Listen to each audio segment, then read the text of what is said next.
Seseorang mau berubah ketika dia sadar dia perlu berubah. Dan untuk menyadarkan itu perlu firman.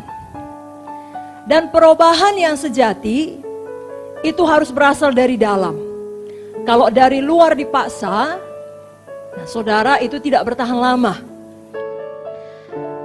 Biarlah firman Tuhan menyadarkan kita, membuat kita mau sungguh-sungguh bertobat.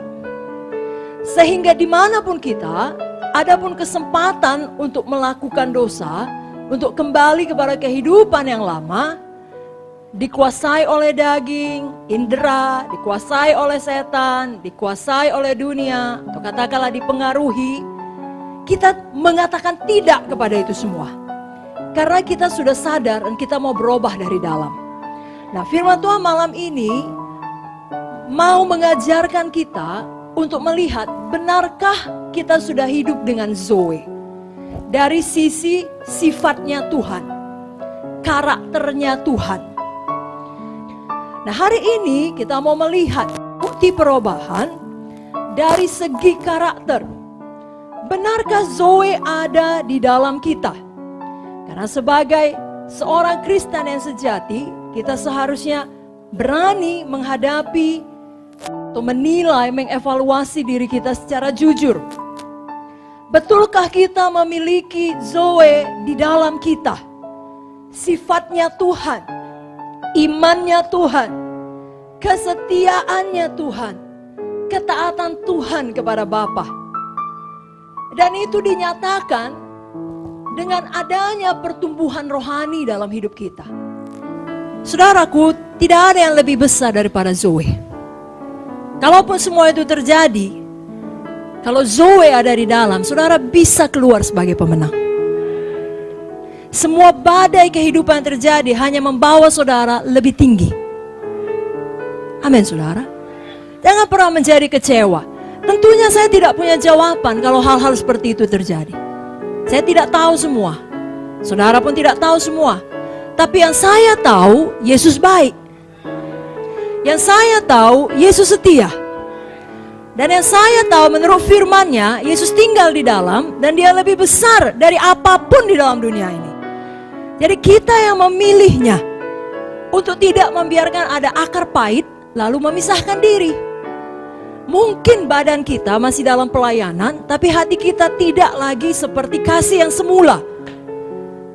Sehingga sebenarnya secara rohani kita masih memisahkan diri. Jangan lagi demikian. Izinkan Zoe menguasai kita. Mari kita baca bersama-sama Ibrani 12 ayat 15. Jagalah supaya jangan ada seorang pun menjauhkan diri dari kasih karunia Allah, agar jangan tumbuh akar yang pahit yang menimbulkan kerusuhan dan yang mencemarkan banyak orang. Jadi untuk setiap kejadian, kalau boleh saya buat lebih khusus, untuk setiap penderitaan, untuk setiap kesakitan, untuk setiap pengkhianatan yang kita alami, ada kasih karunia. Cukup kasih karunia. Untuk setiap keberatan yang kita alami, yang kita tidak mengerti, ada kasih karunia Tuhan. Ya, yang memampukan kita di dalam kelemahanlah kuasanya menjadi sempurna. Kekuatannya dinyatakan, kehidupannya dinyatakan, Zoe dinyatakan. Jangan kita memilih untuk menjauhkan diri dari kasih karunia itu. Karena kalau kita tidak menerimanya, Tuhan tidak bisa memaksakannya. Tapi akibatnya tidak baik bagi kita. Ada akar yang pahit. Dan itu meracuni seluruh kehidupan kita. Bapak ibu saudara, pilihlah untuk mengingat kebaikan Tuhan. Ada satu pemberian Tuhan, hadiah Tuhan kepada kita umat manusia yang sangat indah. Namanya memori, ingatan. Yang bahkan tidak dapat dibunuh oleh kematian seseorang. Nah, Tuhan kasih itu kemampuan untuk mengingat, ingatan kepada saudara. Dimaksudkan supaya saudara mengingat kebaikannya. Mazmur 103 berkata, jangan lupakan segala kebaikan Tuhan. Jadi jangan ingat sakit hati, kejahatan orang, jangan. Tetapi yang diingat kebaikan Tuhan. Jadi saudaraku, arahkan memori saudara kepada firman dan kepada kebaikan Tuhan yang tidak ada habis-habisnya. Izinkan Zoe menguasai saudara, sehingga saudara dapat bergaul baik dengan orang lain. Amin saudaraku. Saudara tidak perlu menjadi terluka dan tidak dapat dipulihkan. Itulah Zoe, hatinya Yesus. Dia rindu orang dipulihkan, bukan orang dihukum. Kalau bisa ada jalan balik, dia buka selebar-lebarnya. Saudaraku, mari menjadi hamba Tuhan yang demikian, yang seperti Yesus. Berikan dulu tepuk tangan bagi Tuhan Yesus. Amin saudara. Mari kita patuh kepada Tuhan. Karena Zoe, sifatnya Tuhan, karakternya Tuhan adalah kepatuhan Tuhan kepada Bapa. Bagaimana kepatuhan Tuhan kepada Bapa? Mutlak,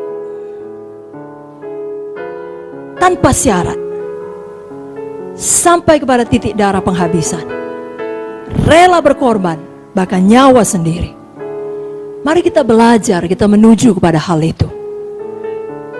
Setan akan berusaha membalikkan cara berpikir kita. Kau patuh kalau memang sejalan dengan visimu. Kau patuh sepanjang itu tidak mengganggu kenyamananmu. Jangan dengar tipu daya setan. Yang bisa setan lakukan hanyalah bicara dalam pikiran saudara. Tolak dia, usir dia, lawan dia, maka dia akan lari daripadamu. Kalau mau tepuk tangan yang meriah untuk Tuhan Yesus.